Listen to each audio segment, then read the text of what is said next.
Jericho was shut tight. No one went out, and no one came in. The city stood ahead of Israel like a clenched fist of stone. Its walls rose strong against the sky, and behind them were people who had heard enough to be afraid. They had heard about the Jordan. They had heard how the waters stopped while Israel crossed on dry ground. They had heard of the God who brought his people through the wilderness and now carried them into the land he had promised. Fear had reached Jericho before Israel's army did. Even from outside the city, Joshua could smell smoke drifting upward from cooking fires behind the walls. Joshua stood near the city and looked toward its walls. He had led Israel across the Jordan. He had watched the men of the new generation take the sign of the covenant. He had seen the reproach of Egypt rolled away at Gilgal. He had kept the Passover in the land of promise. And then the manna stopped. For 40 years, the bread of heaven had appeared in the wilderness. Day after day, Israel had gathered what the Lord gave. But now they were no longer wandering. They were standing in the land. The season had changed. Joshua could feel it. The wilderness was behind them now, and Jericho stood before them. The promise of God was no longer distant. It stood behind walls. Joshua was near Jericho when he lifted his eyes and saw a man standing before him with a drawn sword in his hand. The sight stopped him.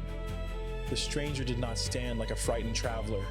He did not look like a man lost outside the city. He stood ready, armed and unmoved beneath the weight of the moment. Joshua's hand tightened near his weapon. Jericho was ahead of him. Israel was behind him. The first great city of the land stood sealed and waiting.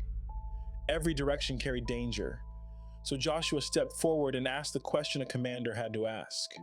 Are you for us or for our adversaries? The answer did not bend toward Joshua's categories. No, but I am the commander of the army of the Lord. Now I have come. Joshua understood enough to fall on his face. The question was not whether the Lord had come to join Joshua's army. The question was whether Joshua stood submitted before the Lord's command. Dust pressed against Joshua's face as he bowed to the ground. The walls of Jericho still stood. The army still waited. The city was still shut tight. But before Joshua received the strategy for battle, he received a reminder. The conquest of Canaan did not belong to Joshua. It belonged to the Lord. Joshua asked, "What does my Lord say to his servant?" Then came the command that echoed another holy moment from Israel's past. "Take off your sandals from your feet, for the place where you are standing is holy." Joshua removed his sandals. The ground outside Jericho had become holy ground. The Lord spoke to Joshua about Jericho as if the victory had already been placed into his hands. "See, I have given Jericho into your hand, with its king and mighty men of valor." Joshua looked toward the city. Its gates were still barred, its walls still stood, its king still waited behind stone, its fighting men still held their places inside. But the Lord spoke of Jericho as already given. Then came the command. Israel was not told to build siege ramps. They were not told to batter the gates. They were not told to starve the city slowly until fear became surrender. They were told to march. Once around the city each day for 6 days. Armed men would go before the ark. 7 priests would carry 7 trumpets of ram's horns before the ark of the Lord. The people would follow. No shouting, no battle cry, no words from the people, only the sound of footsteps, the breath of men, and the trumpets before the ark. On the 7th day, they would march around the city 7 times. Then the priests would blow the trumpets long, and all the people would shout, and the wall would fall down flat. Joshua had seen strange commands before. He had watched the Lord lead Israel through ways no man would have designed. But standing before Jericho with its locked gates and towering walls, this command had a weight of its own. The battle would begin with obedience, not noise or strength. Obedience, Morning came over Jericho with a silence that felt watched. Joshua gathered the priests, the armed men, and the people. The Ark of the Covenant moved at the center of the procession, carried with reverence, not hurried as though it were merely part of the formation. The city waited. From the walls, eyes looked down. Soldiers gripped weapons. Families stayed behind gates that would not open. Jericho had shut itself in because of Israel, and now Israel was moving around it without lifting a sword. The priests blew the trumpets. The sound echoed against the stone walls and rolled back across the valley beneath the morning sky. Joshua walked with the procession, listening to the rhythm of feet against the ground. The armed men went before the ark. The rear guard followed behind it. Between them, the presence of the Lord moved around the city. No one shouted, no one taunted the city, no one explained what the Lord had promised. They marched once around the walls, then they returned to the camp. Jericho still stood. Its walls did not crack. Its gates did not bend. No stones fell from their places. A young soldier glanced back over his shoulder as they returned, perhaps wondering if anything had changed. Joshua did not look surprised. The Lord had not commanded him to understand the method. The Lord had commanded him to obey it. The second day came. Again, Israel marched. The same walls, the same route, the same silence from the people, the same sound of trumpets cutting through the air before the ark. Inside Jericho, the waiting must have become its own kind of torment. Men on the walls watched Israel circle the city and leave. No attack came. No arrows flew. No ladders rose against the stone. No siege engines rolled forward. Only the march, only the trumpets, only the ark. On the third day, the pattern repeated, then the fourth, then the fifth. Dust gathered on sandals. The dry air carried the heat of the land upward as the march continued around the city again and again. Inside the city, fear had to find a place to live. Behind locked gates, families waited, soldiers watched, and every trumpet blast made the silence heavier. Joshua felt the tension tighten each day. Obedience can feel strange when the result is delayed. Every return to camp required trust. Every silent march asked Israel to believe that the Lord was working, even when the walls looked unchanged. By the sixth day, Jericho still stood over them. The stones were still stacked high, the gates were still shut.